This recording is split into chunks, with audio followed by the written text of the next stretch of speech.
Let's go.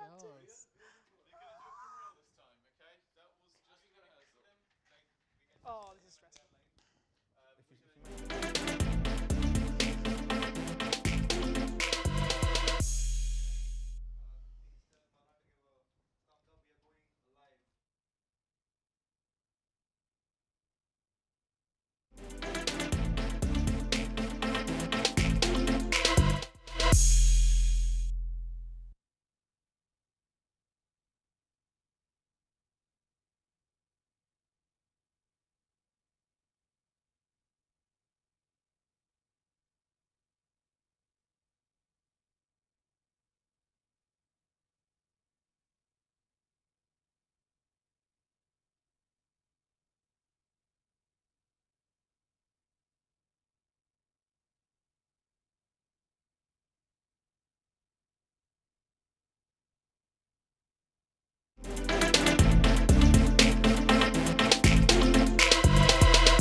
Welcome to the last news programme of the day.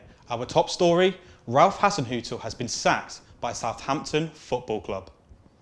This comes after the 4-1 defeat to Newcastle United on the weekend at St Mary's. Hasenhüttl was in charge for 151 Premier League matches with only 4 wins in his last 26. First team coach Ruben Selles has been appointed interim manager for their next match on Wednesday. Let's cross live to St Mary's and our reporter, Malhar.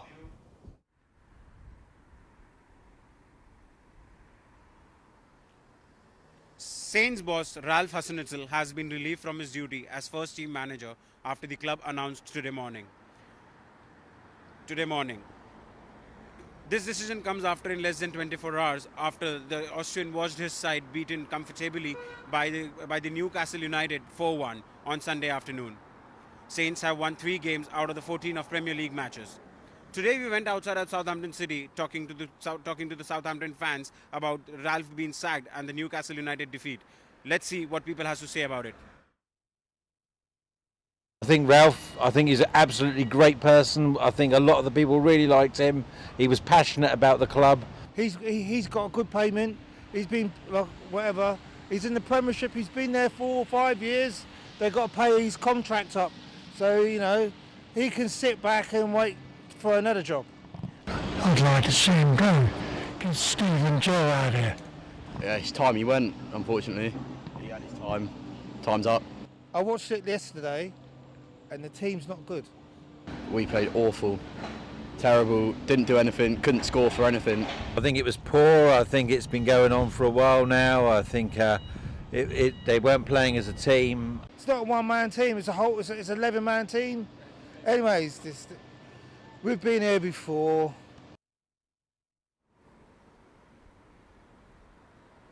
Following the sacking, Southampton has been granted permission to talk to Luton Town boss Nathan Jones. Luton will talk to the Saints after the Champions Trophy match at Stone on Tuesday evening. This is me, Malhar Desai, with cameraman Leo. Over to you, Ollie.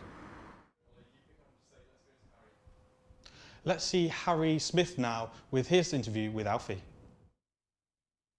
Southampton's 4-1 home defeat to Newcastle yesterday marked the end of Ralph Hasenhüttl's 4-year reign as manager at St Mary's.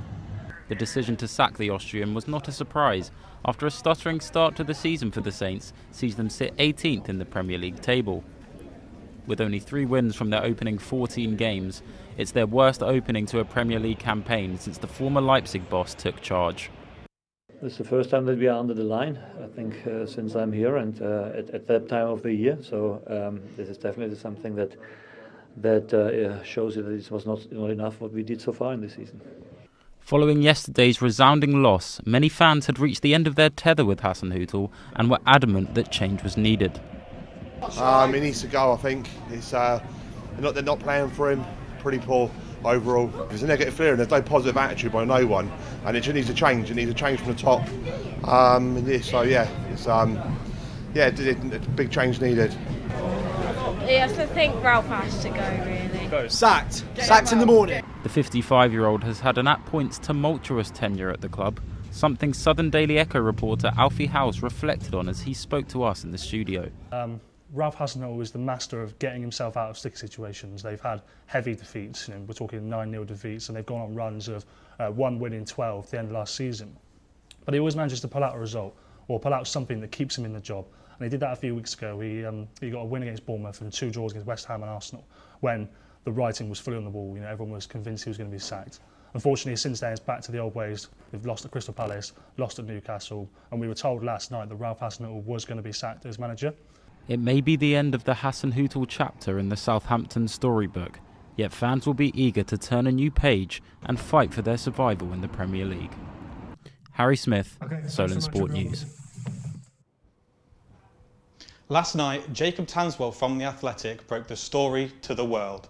I caught up with him today to find out how the story developed. In terms of yourself breaking the story, how did that actually come about, and in terms of the way you managed to break the story first ahead of everyone else? We've known about this for a long time in terms of the World Cup. We had whispers before the game that he'd be leaving regardless of the result. So what we try to do at The Athletic is we triple source everything. So once someone hears something, we try to get that firmed up by another contact, another source, or another journalist from The Athletic who might know something better than or more than we do. And then it's just about the right time. We wanted to do it at 5. I think we broke at 5 o'clock. We wanted to do it after Ralph's presser, so he didn't have to face all those questions out of respect. Did Ralph sort of know that he was on the chopping block, and that's why there were these formation changes throughout pre-season and the start of the season? Yeah, for sure. He must have known for a long, long time. And I think one of the things that I found so jarring is that Southampton are trying to build a long-term project, but the manager's fighting week to week. And you saw that with his formation changes, like you rightly say. He changed formation 4 times in the first 8 games. He tried to go for that back 3. He got scolded by it pretty quickly. 2 games in, went back to his usual formation, but then he just kept sticking and twisting. And it's not the Ralph Hasenhüttl everyone knew, because he used to be, devoted to one system, and the fact he's changed so often and so frequently shows that he's doubting himself. So I think that's been a key contributing factor. Have you got sort of news on the short list in terms of who they might look at, or is there carte blanche for Sellés to maybe go on a good run and keep his role? No, I don't think Sellés will take the job now anyway. He'll still be part of the plans. In terms of the managers they liked Thomas Frank, Roberto De Zerbi before he went to Brighton, Bruno Lage before he went to Wolves. So they've been looking for a long, long time. But the man they want now is Nathan Jones from Luton Town. They've been given permission to speak to him, and I believe it should be wrapped up fairly quickly. So it's going to be a swift transition. Thank you so much for your time, Jacob, and congratulations on breaking the story. Thank you very much. Cheers, guys. Ralph Hasenhüttl has been the manager of Saints for the past 4 years. There have been some good times and bad times. Our reporter Erin Dugan has been looking back at his time in charge and joins us in the studio. Yes, well, Ralph Hasenhüttl's time in charge has been a bit of a roller coaster. So he was appointed as the new manager of Southampton on the 5th of December 2018.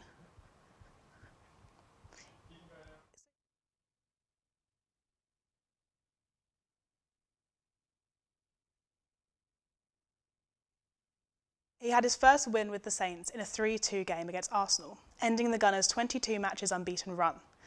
The side from St Mary's finished Hasenhüttl's first season in charge in 16th place, narrowly avoiding relegation. The beginning of the following season didn't prove to be much better, as Hasenhüttl's side suffered the joint worst defeat in Premier League history, losing 9-0 to Leicester. Despite this, the club seemed to be making improvement, and in the 2019-20 season, in 11th place on the 7-game unbeaten streak, their best finish in 3 seasons and their best total score in 4 years. Hasenhüttl was also named the manager of the month in July that season. That was the high point of his career at St Mary's Stadium. Last season they suffered another 9-0 defeat, this time against Manchester United, and eventually finished down in 15th place. The Saints have continued their poor form this season with 8 losses from 14 games so far, the most recent of which, a 4-0 defeat to Newcastle, which seems to have been the final nail in the coffin of Hasenhüttl's time in charge of Southampton Football Club. FA Cup, local side Eastleigh Football Club were defeated 3-1 by their National League rivals Boreham Wood. The Spitfires will be hoping they can sort out their sporadic form in the league, as they are only 4 points off from the playoff places. Liverpool FC is up for sale by club owners Fenway Sports Group. A sales pitch was created by the American owners. Multiple parties have a chance to buy their share in the club. The club was most recently valued at $4.5 billion. With today's European football draws, is Kyle Fall. Champions League draws were today. Manchester City drew RB Leipzig in the first draw, while Liverpool faced Real Madrid in a repeat of last year's final. Group E winners Chelsea will face Borussia Dortmund and Tottenham will play against seven-time champions AC Milan. The first legs of the draws will begin on the 14th of February next year. The Europa League draw has been revealed. The only English team to be drawn is Manchester United. They will play Barcelona. In the first leg of this tie will be on the 16th of February. Arsenal have received a bye after topping their group, and West Ham in the Conference League will have to wait until the new year for their next opponent. Focus on the football are the stern words from FIFA to all 32 participating teams at the FIFA World Cup in Qatar. Football's governing body has written letters to all the participating nations ahead of the controversial event, stating the fact that the countries should now focus on the game rather than protesting the rights of migrant workers in the Gulf nation. South Africa crashed out of the World T20 after they were stunned by underdogs Netherlands at Adelaide on Sunday. The Dutch set a target of 159 runs, to which the Proteas fell 13 runs short in their replay. One of the pre-tournament favourite South Africa elimination meant a shock entry of Pakistan in the last four. England are set to face India in the semi-final of the World T20 on Thursday. The Three Lions go in as favourites, but in front of them are in form India side, who have just lost one game in the World Cup so far. England Josh Buttler, captain, feels confident about his side going into the big game. Here's what he had to say.